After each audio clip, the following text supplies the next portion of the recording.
فمن تطوع خیرا، جو اپنی طرف سے بھلائی کرے، نیکی کرے، فہو خیر لہ، اس کے لیے بہتر ہے۔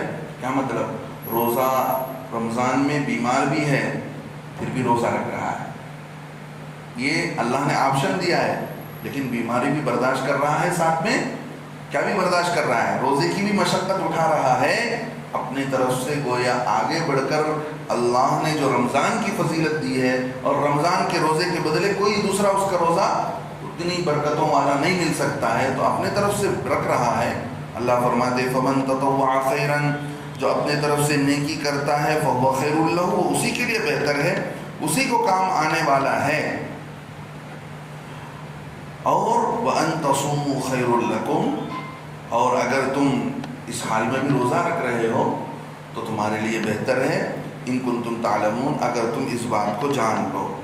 تو تقریباً ساری باتیں آپ حضرات کے سامنے آ گئی کہ آدمی کب روزہ رکھے، کب چھوڑے، اور آگے اللہ رب العزت بتاتے ہیں کہ دیکھو میں نے فدیے کی بھی مقدار آپ کے سامنے بتا دیا۔ ہاں، حضرت مولانا اشرف علی تھانوی رحمۃ اللہ علیہ نے اپنی کتاب، اپنی تفسیر بیان القرآن میں یہ بات لکھی ہے، اگر کوئی اتنا غریب ہے کہ فدیہ بھی ادا نہیں کر سکتا، تھرڈ آپشن میں بھی نہیں آ سکتا، غریب ہے، تو اسے چاہیے کہ اپنے گناہوں پر استغفار کرے، روزہ چھوڑنے پر اللہ سے معافی مانگے، استغفار کرے، ہو سکتا ہے اللہ تعالیٰ اس کو معاف کر دیں۔ اب ایک سوال پیدا ہو سکتا ہے نا کہ ایک آدمی غریب ہے اور نہ اسے روزہ رکھنے کی طاقت ہے، نہ فدیہ دینے کی طاقت ہے، نہ بعد میں قضا کرنے کی طاقت ہے، کوئی آپشن نہیں ہے، تو اس کے لیے استغفار توبہ ہی کر لے۔ آگے اللہ تعالیٰ فرماتے ہیں شہر رمضان الذی، رمضان کا مہینہ وہ ہے انزل فیہ القرآن، جس میں قرآن اتارا گیا، نازل کیا گیا، اللہ نے لوح محفوظ سے آسمان دنیا پر اتار دیا، اللہ نے لوح محفوظ سے آسمان دنیا پر اتار دیا، پھر وہاں سے تھوڑا تھوڑا کر کے وہ اتارا گیا۔ انزل فیہ القرآن ہدی للناس، جو قرآن کے لوگوں کے لیے ہدایت کے لیے اتارا گیا ہے، وبینات من الہدی والفرقان، اور اس میں اس حق کو باطل سے جدا کرنے والی چیز، بینات ایسے دلائل، ایسی باتیں، روشن دلیلیں، وبینات من الہدی، روشن دلیلیں، صاف صاف دلیلیں اللہ نے بتایا ہے، اللہ کے ایک ہونے پر، آخرت پر، نبی کے برحق ہونے پر، قرآن کے سچا ہونے پر۔ اللہ فرماتے وبینات من الہدی، اور روشن دلیلیں راہ پانے کی، من الہدی یعنی راستہ پانے والے کے لیے صاف صاف پروف اللہ نے اتارے ہیں۔ وبینات من الہدی والفرقان، فرقان کہتے ہیں ایسی چیز کو جو حق اور باطل کے بیچ میں تمیز کرے۔ قرآن کیا کرتا ہے؟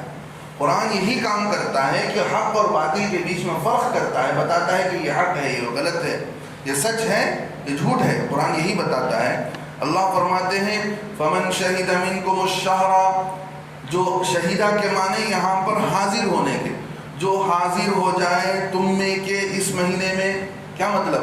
جو رمضان کے مہینے میں حاضر ہو کا مطلب جو رمضان کے مہینے میں زندہ ہو، فلیصوم، اسے چاہیے کہ وہ روزہ رکھے، تو یہاں بتا دیا گیا، تو جو روزہ رکھنے کی طاقت ہے پھر بھی نہیں رکھتا ہے تو یہ دیکھا جائے گا کیوں نہیں رکھتا ہے، یا تو وہ فاسق ہوگا، گناہ فرض کا چھوڑنے والا ہوگا، یا نہیں تو وہ بیمار ہوگا، یا نہیں تو وہ مسافر ہوگا۔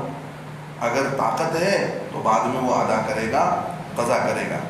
ومن کان مریضا، جو کوئی بیمار ہے، او علی سفر، یا سفر پر ہے، فعدۃ من ایام اخر، تو اس کی گنتی دوسرے دنوں میں ہے۔ کیا مطلب؟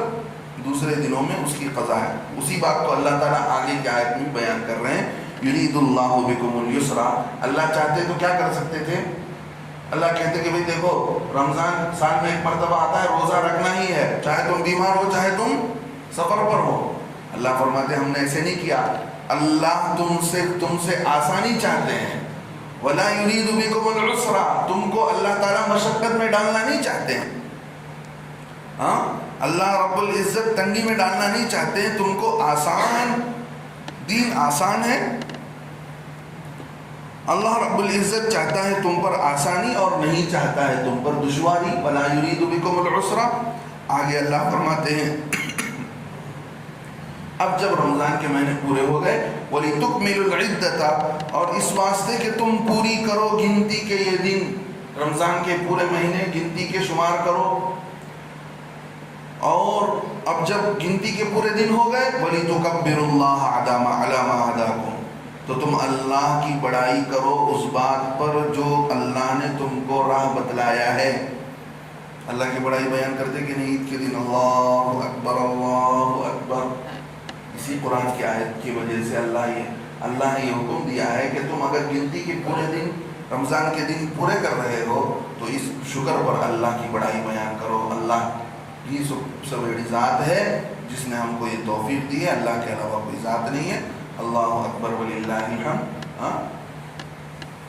تو یہ بات اللہ رب العزت بتاتے علی ما ہداکم وَلَعَلَّكُمْ تَشْكُرُونَ. اس عمل کرنے کی وجہ سے ہو سکتا ہے کہ تمہاری زندگی شکر کی زندگی ہو جائے، تمہارے اندر شکر گزاری پیدا ہو جائے.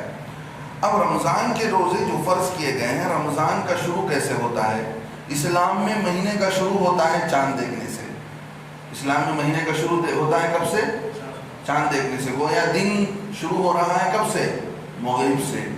اور انگریزوں کے اعتبار سے دن شروع ہوتا ہے رات کے 12 بجے سے. اور اسلام یہ بتاتا ہے کہ نہیں، رات مغرب سے گویا دن شروع ہو جاتا ہے، دوسرے دن عصر سورج ڈوبنے پر جا کر ختم ہوتا ہے. اب یہ دیکھا جائے گا کہ 29 دن شعبان کے ہو گئے تو چاند نظر آیا ہے تو روزہ رکھیں گے. اگر چاند نظر نہیں آیا ہے جہاں پر ہم ہیں تو دوسری جگہ سے معلومات کیا جائے گا کہ کہیں دور کے مقام پر چاند کسی نے دیکھا ہو، دور کے علاقوں میں دیکھا ہو سکتا ہے ان کی گواہی لی جائے گی اور اس گواہ کو رکھ کر، ان کی گواہی کو رکھ کر فیصلہ یہ کیا جائے گا کہ انہوں نے چاند دیکھا ہے لہذا روزہ رکھا جائے گا. اگر 29 شعبان کو کسی نے بھی چاند نہیں دیکھا تو پھر 30 شمار کیا جائے گا، 30 شعبان حساب کیا جائے گا اور 30ویں شعبان کو روزہ رکھنا جائز نہیں ہے.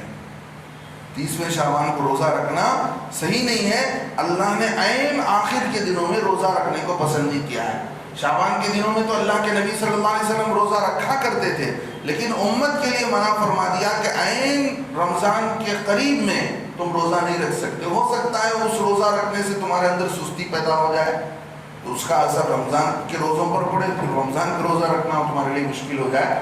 اس لیے پورے 30 کرنے کے بعد پھر رمضان شروع ہوگا. ایسے ہی پچھلے زمانے میں ہوتا تھا.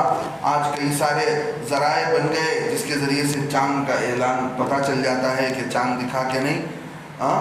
چاند کا دیکھنا سنت ہے، صرف رمضان کے نہیں، صرف رمضان کا نہیں، پورے سال کا چاند دیکھا جائے. پورے سال کا چاند کا اعلان ہوتا ہے مدراس کے قاضی صاحب کی طرف سے کہ چاند دیکھا گیا کہ نہیں دیکھا گیا. اگر چاند کی تاریخ کو آپ یاد رکھتے ہیں تو 29 تاریخ مان لیجئے کہ اسی مہینے کی 29 تاریخ کو آپ اوپر گئے، چاند نظر آیا، آپ نے فون کر کے بتایا کہ فلاں گاؤں کے فلاں مسجد کے اتنے مصلیوں نے، ان کا یہ نام ہے، ہم نے چاند دیکھا ہے، تو آپ کی گواہی معتبر سمجھی جائے گی کہ فلاں لوگوں نے چاند دیکھا ہے. اب اللہ رب العزت نے رمضان کو جو بنایا ہے، رمضان کو کے مہینے کے اندر اللہ نے قرآن کو اتارا ہے. قرآن کب اترا ہے؟ رمضان کے مہینے میں اتارا گیا ہے قرآن. اب قرآن کب اتارا گیا خود قرآن بتاتا ہے. تو قرآن انا انزلناہ فی لیلۃ القدر، قرآن کس میں اتارا گیا؟ شب قدر میں اتارا گیا، لیلۃ القدر میں اتارا گیا. اور دوسری آسمانی کتابیں بھی رمضان میں اتاری گئی. یہ کتابوں میں لکھا ہوا ہے کہ بعض دوسری آسمانی کتابوں کو بھی اللہ رب العزت نے رمضان کے مہینے میں اتارا. حضرت واصلہ ابن اسقا رضی اللہ عنہ فرماتے ہیں کہ حضرت ابراہیم علیہ السلام پر جو صحیفے اترے وہ بھی رمضان کی پہلی تاریخ میں نازل ہوئی.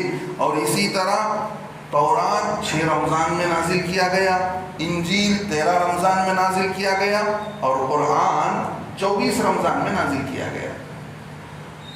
یہ بات حدیث کے اندر موجود ہے.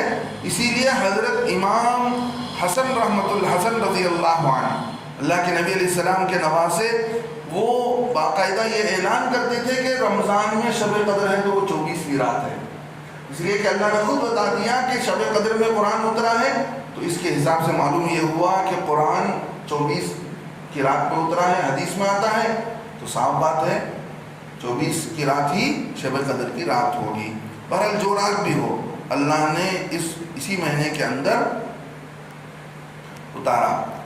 اب جو قرآن اتارا گیا ہے، قرآن ایک ساتھ نہیں اتارا گیا، جیسے میں نے کہا لوح محفوظ سے آسمان دنیا پر اتارا گیا، پھر وہاں سے تھوڑا تھوڑا تھوڑا کر کے 33 سال کی مدت میں تھوڑا تھوڑا کر کے اللہ رب العزت نے قرآن کو اتارا ہے،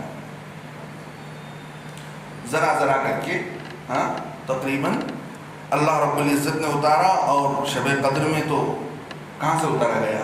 لوح محفوظ سے آسمان دنیا، یعنی آسمان، وہ آسمان جو دنیا سے لگی ہوئی ہے، اس پر اللہ نے اتار دیا تھا، اور آسمان دنیا سے اس دنیا پر تھوڑا تھوڑا کر کے حضرت جبرائیل علیہ السلام کے ذریعے سے اتارا گیا۔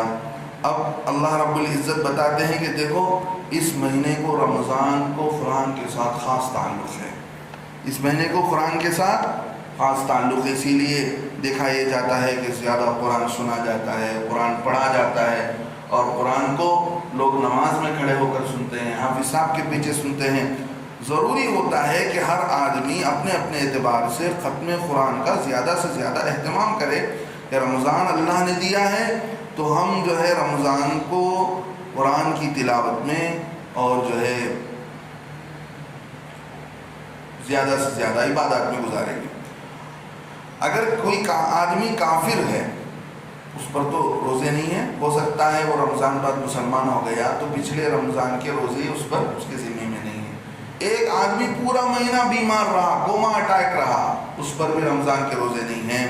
اسی طرح جیسے مرد یا عورت دو میں سے کوئی بیمار ہو گئے یا سفر پر تھے تو ان پر روزہ چھوڑ سکتے تھے، ایسے ہی عورت پر ناپاکی کے جو ایام ہیں ان دنوں کے روزے قضا کرنے پڑیں گے، نماز قضا کرنا اس پر لازم نہیں ہے، نماز معاف ہے، روزہ معاف نہیں ہے، رمضان کے بعد انہیں روزہ رکھنا پڑے گا۔ وہ ایام جو ناپاکی کے ایام تھے وہ روزے معاف نہیں ہوں گے۔ حیض والی عورت ہے، اسی طرح بچہ پیدا ہونے کے بعد تقریباً عورت ناپاک رہتی ہے کئی دنوں تک، ان دنوں کا بھی حساب کر کے، اگر رمضان میں عورت جو ہے ناپاک رہی ہے تو ان دنوں کا بھی حساب کر کے رمضان کے بعد ان روزوں کی قضا کرے گی۔ اور جو ہے آدمی اسی طرح اپنے کسی وجہ سے رمضان میں روزہ چھوڑ دیا، مان لیجئے کہ غفلت میں بھی چھوڑ دیا، بہت سارے لوگ چھوڑ دیتے ہیں، بہت سارے لوگ شروع رمضان کے روزے جوش جذبے میں آ کر رکھ لیتے ہیں، پھر جو ہے آسانی سے چھوڑ دیتے ہیں، تو اللہ رب العزت نے بتایا کہ دیکھو جو چھوٹے ہیں رمضان کے بعد ان کو تمہیں ادا کرنے پڑیں گے۔ ساری باتیں تقریباً آ گئی ہیں، انشاءاللہ جو باتیں رہ گئی ہیں اگلے مجلس میں آپ حضرات کے سامنے بیان کی جائے گی۔ اللہ تعالیٰ ہمیں ان باتوں پر عمل کی توفیق نصیب فرمائے، آمین۔ وآخر دعوانا